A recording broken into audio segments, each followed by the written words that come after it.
സദാ സത്സ്വരൂപം ചിദാനന്ദകന്ദം ജഗത്സംഭവസ്ഥാനസംഹാരഹേതും സുഭക്തേച്ഛയാമാനുഷം ദർശയന്തം നമാമീശ്വരം സദ്ഗുരും സായിനാഥം. അധ്യായം 25. മുഖവുര. മഹായോഗേശ്വരനും പരബ്രഹ്മവും ഈശ്വരാത്മാവുമായ സായിബാബയെ സാഷ്ടാംഗം പ്രണമിച്ച് ഈ അധ്യായം തുടങ്ങാം. സിദ്ധന്മാരിൽ ചൂടാമണിയും സർവമംഗള നിവാസസ്ഥാനവും നമ്മുടെ ആത്മാരാമനും ഭക്തന്മാരുടെ അഭയക്ഷേത്രവുമായ സായിനാഥന് വിജയം ഘോഷിക്കട്ടെ. ജീവിത ലക്ഷ്യവും ഉദ്ദേശവും കൈവന്ന ആ മഹാത്മാവിനെ നമസ്കരിക്കുക. സായിബാബ എല്ലായ്പ്പോഴും കരുണാപൂർണനാണ്. നമ്മുടെ കൃത്യം മനസ്സറിഞ്ഞ ഭക്തി മാത്രമാണ്. ഒരു ഭക്തന് ഉറച്ച വിശ്വാസവും ഭക്തിയുമുണ്ടെങ്കിൽ അയാൾ ആഗ്രഹിക്കുന്നതെന്തും നടക്കും. ഹേമന്ത് പാന്തിന് സായിബാബയുടെ ലീലകളെപ്പറ്റി എഴുതാൻ ആഗ്രഹം വന്നപ്പോൾ ബാബ തന്നെ അവ എഴുതാൻ അയാളെ സഹായിച്ചു. കുറിപ്പുകളും മറ്റും എടുക്കാൻ പറഞ്ഞതോടുകൂടി ഹേമന്ത് പാന്തിന് പ്രചോദനം സിദ്ധിച്ചു. പിന്നെ എഴുതാൻ ഒരു പ്രശ്നമുണ്ടായില്ല. അദ്ദേഹം അതിന് പ്രാപ്തനല്ലെന്ന് പറയുന്നെങ്കിലും സായിബാബയെ സംബന്ധിച്ച അമൃതവർഷം പെയ്യുന്ന സോമകാന്തശില പോലുള്ള ഈ സച്ചരിതം നമുക്ക് കിട്ടി. ആർക്കെങ്കിലും ബാബയിൽ പരിപൂർണ വിശ്വാസം ജനിച്ചാൽ അവരുടെ സകല കഷ്ടതകളും ബാബ ഇല്ലായ്മ ചെയ്യുന്നു. അഹമ്മദ് നഗറിലെ ദാമോദർ സവലറാം രസാനി കാസറിൻ്റെ അഥവാ ദാമു അന്നയുടെ കഥ ഇതിന് ഉദാഹരണമായി താഴെ കൊടുക്കുന്നു. ദാമു അന്ന. ഈ ഭക്തനെപ്പറ്റി ഉത്സവത്തെ സംബന്ധിച്ച് പറഞ്ഞപ്പോൾ പ്രതിപാദിച്ചത് വായനക്കാർ ഓർമ്മിക്കുന്നുണ്ടാവും. 1895 രാമനവമി ഉത്സവത്തിന് ഷിർദിയിൽ പോയ കാലം മുതൽ ഇയാളുടെ വക ഭംഗിയുള്ള ചിത്രപ്പണി ചെയ്ത ഒരു കൊടിക്കൂറ രാമനവമി ഉത്സവത്തിന് എഴുന്നള്ളിക്കാറുണ്ട്. ഉത്സവത്തിന് വരുന്ന സാധുക്കൾക്കും ഫക്കീർമാർക്കും ഇയാൾ ഭക്ഷണം കൊടുക്കുന്നു. അയാളുടെ ഊഹക്കച്ചവടം 1. പരുത്തി. ദാമു അന്നയുടെ ഒരു ബോംബെ സുഹൃത്ത് കൂറായി കുറച്ച് പരുത്തി കച്ചവടം ചെയ്യാൻ എഴുതി. അന്നത്തെ നിലവാരപ്രകാരം അതിൽ 2 ലക്ഷം ഉറുപ്പിക ലാഭം കിട്ടും. ദാമു അന്ന BV നരസിംഹസ്വാമിയോട് പറഞ്ഞത് കത്ത് ഒരു ബ്രോക്കർ അയച്ചതാണെന്നും അയാൾ മാത്രം കച്ചവടം ചെയ്യാനാണെന്നുമാണ്. ബ്രോക്കർ കച്ചവടത്തിൽ നഷ്ടസാധ്യതയില്ലെന്നും ഉടനെ ചെയ്യണമെന്നുമാണ് എഴുതിയത്. ദാമു അന്നയ്ക്ക് എന്തു ചെയ്യണമെന്നറിയാതെയായി. ബാബ ഭക്തനായതിനാൽ എല്ലാ വിവരവും വെച്ച് ശ്യാമയ്ക്ക് എഴുതി. ബാബയുടെ അഭിപ്രായം അറിയാൻ പറഞ്ഞു.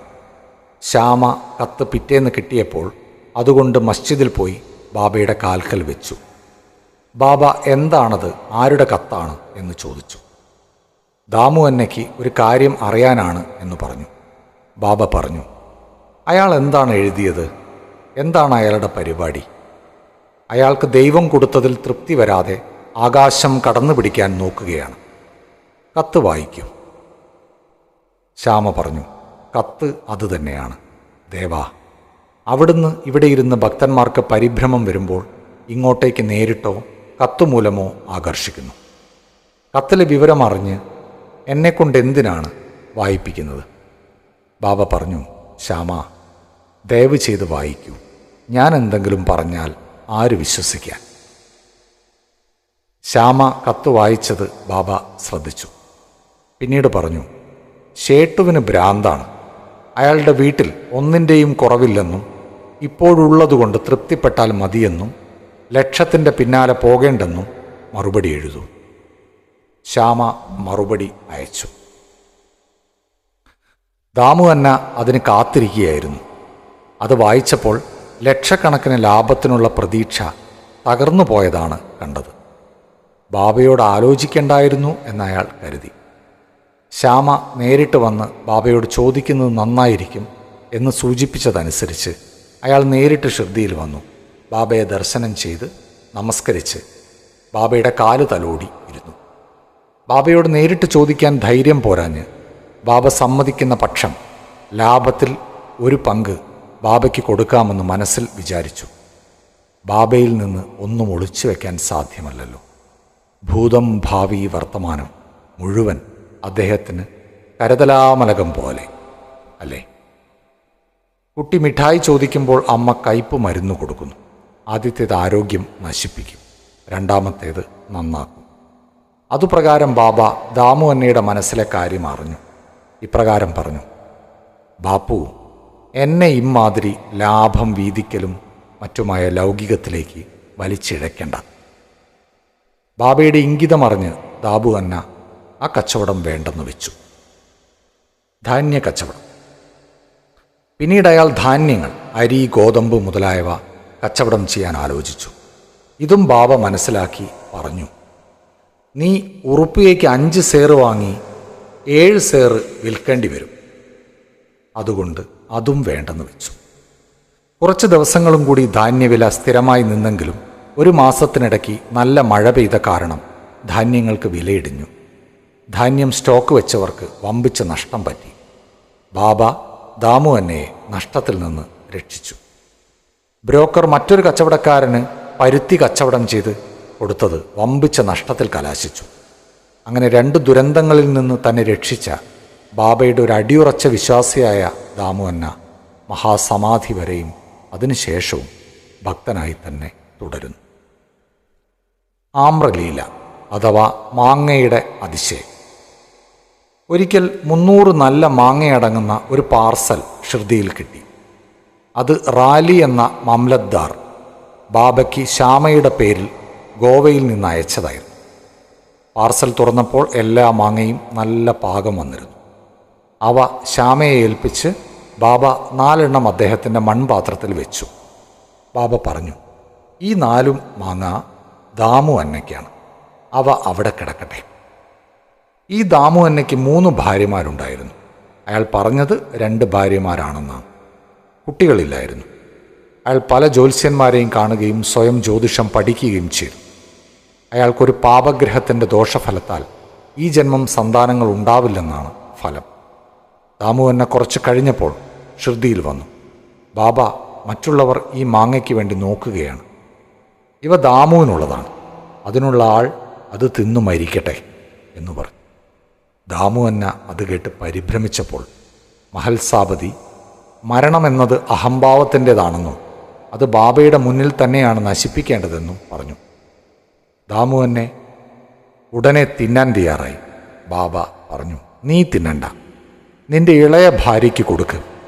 ഈ ആമ്രലീല അവൾക്ക് 4 ആൺമക്കളെയും 4 പെൺമക്കളെയും കൊടുക്കും. അപ്രകാരം ചെയ്യുകയും ബാബയുടെ വാക്ക് ഫലിക്കുകയും ചെയ്തു. ബാബ ജീവിച്ചിരിക്കെ പറഞ്ഞ വാക്കുകൾക്ക് അതിയായ ശക്തിയും ഫലവുമായിരുന്നു. അതിശയമെന്ന് പറയട്ടെ, മഹാസമാധിക്ക് ശേഷവും ഇതുതന്നെയായിരുന്നു നടന്നത്. ബാബ പറയും: എന്നെ വിശ്വസിച്ചാലും ഞാൻ മരിച്ചാലും എൻ്റെ ശവകുടീരത്തിലുള്ള അസ്ഥികൾ നിങ്ങൾക്ക് സമാധാനവും ആശയും തരും. ഞാൻ മാത്രമല്ല, എൻ്റെ ശവകുടീരവും സംസാരിക്കുകയും സഞ്ചരിക്കുകയും എനിക്ക് അർപ്പിക്കപ്പെട്ടവരോട് ബന്ധം പുലർത്തുകയും ചെയ്യും. ഞാൻ നിങ്ങളോടൊപ്പമില്ലെന്ന് കുണ്ഠിതപ്പെടരുത്. എൻ്റെ അസ്ഥികൾ നിങ്ങളുമായി സംസാരിക്കുന്നതും കുശലങ്ങൾ അന്വേഷിക്കുന്നതും നിങ്ങൾക്ക് കേൾക്കാം. എന്നെ സദാ സ്മരിച്ച് എന്നെ പരിപൂർണമായി വിശ്വസിച്ചാൽ നിങ്ങൾക്കതിനുള്ള നേട്ടമുണ്ടാവും. പ്രാർത്ഥന. ഹേമന്ത് പാന്ത് ഈ അധ്യായം ഒരു പ്രാർത്ഥനയിൽ അവസാനിപ്പിക്കുന്നു. ഓ സായി സദ്ഗുരു, ഭക്തന്മാരുടെ കൽപ്പതരു, ഞങ്ങൾ പ്രാർത്ഥിക്കുന്നു. ഞങ്ങൾ ഒരിക്കലും അവിടുത്തെ പാദങ്ങൾ മറക്കുകയോ കാണാതിരിക്കുകയോ ചെയ്യരുത്.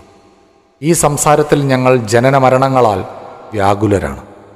ഇനി ഞങ്ങളെ ജനനമരണങ്ങളിൽ നിന്ന് മോചിപ്പിച്ചാലും ഞങ്ങളെ ഇന്ദ്രിയങ്ങളുടെ പിന്നാലെ സുഖത്തിനു വേണ്ടി അലയിപ്പിക്കാതെ അന്തർമുഖനാക്കി ആത്മനെ കാണുവാൻ സഹായിച്ചാൽ. മനസ്സിൻ്റെയും ഇന്ദ്രിയങ്ങളുടെയും ബഹിർമുഖത നിയന്ത്രിക്കാത്ത പക്ഷം ആത്മസാക്ഷാത്കാരം സാധ്യമല്ല. സന്താന, പത്നി, സുഹൃത്ത് സംഘങ്ങളൊന്നും അന്ത്യകാലത്ത് സഹായകമല്ല. അവിടുന്ന് മാത്രമാണ് മുക്തിയും തുഷ്ടിയും തരാനുള്ളത്. ഞങ്ങളുടെ ദുഷ്ടവിചാരങ്ങളെയും വാദമനസ്ഥിതിയെയും നശിപ്പിച്ചാലും നാക്ക് അവിടുത്തെ നാമം ജപിക്കട്ടെ. നല്ലതും ചീത്തയുമായ എല്ലാതരം ചിന്തകളും കളഞ്ഞ് ഞങ്ങൾ വീടും ദേഹവും എല്ലാം മറന്ന് അഹംഭാവം ഇല്ലാത്തവരാവട്ടെ. അവിടുത്തെ നാമം മാത്രം സ്മരിച്ച് ബാക്കിയെല്ലാം ഞങ്ങൾ മറക്കട്ടെ. മനസ്സിൻ്റെ ഭയമകറ്റി ശാന്തമാവട്ടെ. അവിടുന്ന് ഒരിക്കൽ ഞങ്ങളെ താങ്ങിയാൽ ഞങ്ങളുടെ അറിവില്ലായ്മയുടെ ഇരുട്ട് നീങ്ങി അവിടുത്തെ പ്രകാശത്തിൽ ഞങ്ങൾ സന്തുഷ്ടരാകും. ഞങ്ങളുടെ പൂർവ്വ ജന്മാർജിത സുഹൃതം കൊണ്ടാണ് അവിടുത്തെ ലീലകളാകുന്ന അമൃതം പാനം ചെയ്ത് ഞങ്ങൾക്ക് നിദ്രയിൽ നിന്നുണരാൻ കഴിഞ്ഞത്. നോട്ട്: ദാമു എന്ന പറഞ്ഞ കാര്യങ്ങൾ. ഒരിക്കൽ പലരുടെയും കൂടെ ഞാൻ ബാബയുടെ കാൽക്കലിരുന്നപ്പോൾ എൻ്റെ മനസ്സിൽ 2 പ്രശ്നങ്ങളുണ്ടായിരുന്നു. ബാബ അവയ്ക്ക് രണ്ടിനും ഉത്തരം തന്നു. 1. പലരും സായിബാബയുടെ അരികെ കൂട്ടം കൂട്ടമായി വരുന്നു. അവർക്കെല്ലാം നേട്ടമുണ്ടാവുന്നുണ്ടോ? ഇതിന് ബാബ വാക്കാൽ പറഞ്ഞ മറുപടി: ആ മാവ് പൂത്തു നിൽക്കുന്നത് കണ്ടില്ലേ? എല്ലാ പൂക്കളും കായയായാൽ എത്രമാത്രം മാങ്ങയുണ്ടാവും? പക്ഷേ അതുണ്ടാവുന്നുണ്ടോ? പലതും പൂവായും കുരുന്നായും മൂക്കാതെയും ഒഴിഞ്ഞു വീഴുന്നു, കാറ്റടിച്ചും വീഴുന്നു. വളരെ കുറച്ചു മാത്രം പൂർണ്ണ വളർച്ച എത്തുന്നു. 2. രണ്ടാമത്തെ ചോദ്യം എന്നെപ്പറ്റി തന്നെ ആയിരുന്നു. ബാബ ഇല്ലാതാവുമ്പോൾ ഞാൻ എന്തു ചെയ്യും? ഇതിന് ബാബ പറഞ്ഞത്, എപ്പോൾ എവിടെ വെച്ചും ഞാൻ സ്മരിച്ചാൽ ബാബ കൂടെ ഉണ്ടാവുമെന്ന്. ആ വാഗ്ദത്തം 1918 മുമ്പും 1918 മഹാസമാധിക്ക് ശേഷവും ബാബ പരിപാലിക്കുന്നു. ബാബ ഇപ്പോഴും എൻ്റെ കൂടെയുണ്ട്. ഇപ്പോഴും ബാബ എന്നെ നയിക്കുന്നു. ഈ പറഞ്ഞത് 1910-11 കാലത്ത് സഹോദരന്മാർ വേർപെടുകയും എൻ്റെ സഹോദരി മരിക്കുകയും ചെയ്തപ്പോഴാണ്. അന്ന് ഒരു കളവും പോലീസ് അന്വേഷണവും എല്ലാം ഉണ്ടായി ഞാനാകെ മാനസികമായി തളർന്നിരുന്നു. എൻ്റെ സഹോദരി മരിച്ചപ്പോൾ എൻ്റെ മനസ്സ് വല്ലാതെ കലങ്ങി. ഞാൻ ജീവിതം വെറുത്തു. ഞാൻ ബാബയെ കാണാൻ പോയപ്പോൾ ബാബ ഉപദേശം കൊണ്ട് സമാധാനിപ്പിച്ച് അപ്പാ കുൽക്കർണിയുടെ വീട്ടിൽ നിന്ന് പുരൻപോലി വേണ്ട പോലെ തീറ്റുകയും ചന്ദനം പൂശുകയും ചെയ്തു. എൻ്റെ വീട്ടിൽ ഒരു കളവ് നടന്നു. 30 കൊല്ലത്തെ പരിചയക്കാരനായ ഒരാൾ എൻ്റെ ഭാര്യയുടെ ആഭരണപ്പെട്ടി മോഷ്ടിച്ചു. അതിൽ മംഗളകരമായ മുക്കുത്തിയും പെട്ടിരുന്നു. ഞാൻ ബാബയുടെ ഫോട്ടോ നോക്കി കരഞ്ഞു. പിറ്റേന്ന് അയാൾ പെട്ടി തിരികെ കൊണ്ടുവന്ന് മാപ്പിരന്നു. ശ്രീ സായിയെ നമിക്കുവിൻ. ലോകശാന്തി ഭവിക്കട്ടെ.